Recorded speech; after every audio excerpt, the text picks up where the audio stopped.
Сәлем достар, сіздермен бірге бота. Біз бүгін сіздермен бірге ханым тамағын жасауды үйренетін боламыз. Халық арасында орама деген атпен атақты бұл тағамды көпшілік еттен және картоптан жасайды. Бүгін біз сіздермен бірге асқабақ және құйрық май қосып жасайтын боламыз. Қыс мезгілінде асқабақ өте дәмді болып шығады. Міндетті түрде видеоның соңына дейін қараңыз, менімен бірге жасаңыз, және де менің арнама тіркелуді ұмытпаңыз.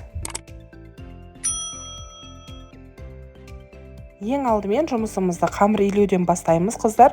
Бір жұмыртқаны жарып ыдысымызға саламыз. Үстінен 300 мл су құямыз. Бір ас қасық тұз салып, жұмыртқасы жақсылап араласқанша араластырып аламыз. Оның үстінен шамамен 900 граммдай ұн саламыз. Қатты да қылып емес, жұмсақ та қылып емес, орташа жұмсақтықта қамыр илейміз.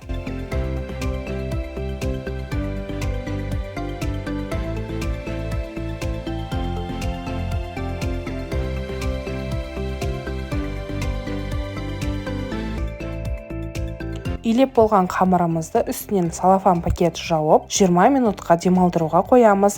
Ол аралықта біз ішіне салатын салмасын дайындайтын боламыз. Бізге құйрық май немесе іш май керек болады.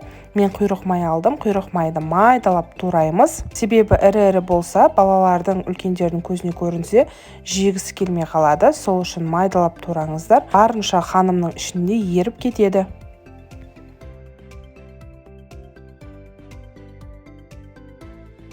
Құйрық майымыз дайын болды. Енді туралған асқабағымызды саламыз. Оның үстінен 3 дана пиязымызды саламыз. Жаңағы құйрық майымызды салып, егер фарш қосқыларыңыз келсе фарш қосыңыздар, болмаса қоспай қоюға да болады.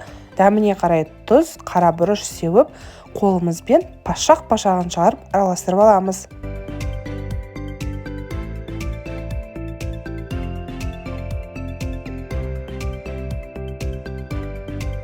Қыздар, салмамыз дайын болды. Енді ол аралықта 20 минут бойы рахаттанып демалған қамырымызды ары аунатып, бері аунатып, жұқа етіп жаямыз.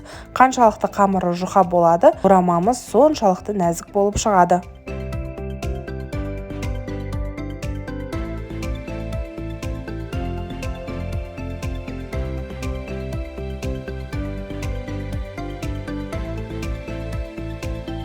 Қамырымызды барынша жұқалап жайып алдық. Енді оның үстінен аздаған мөлшерде сұйық май құйып, сұйық майды қамырдың барлық жеріне тиетіндей етіп, бір келкі қылып жағып шығамыз.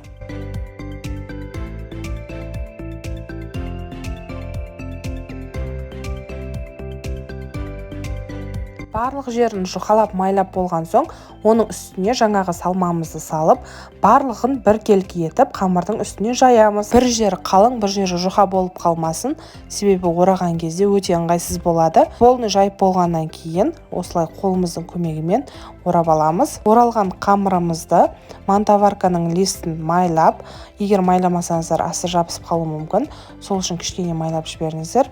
Астын майлап, сол листімізға саламыз.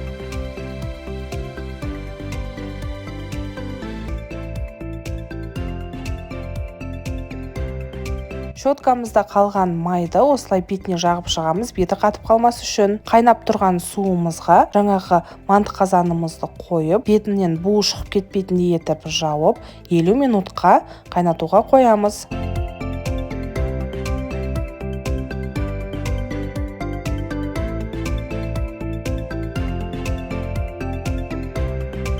Қыздар, 50 минуттың ішінде суық күнде қарныңызды тойдыратын, күш қуат болатын, ең бастысы өте дәмді болып шығатын біздің орама, яғни ханымымыз дайын болды. Сіз де міндетті түрде жасап көріңіз. Дәмі өте керемет болады. Қаймаққа, айранға, кез келген затқа қосып жесеңіз, одан да күшті болады. Менің рецептім егер сізге ұнаған болса, лайк басып, комментария жазып, менің арнама тіркелуді ұмытпаңыздар.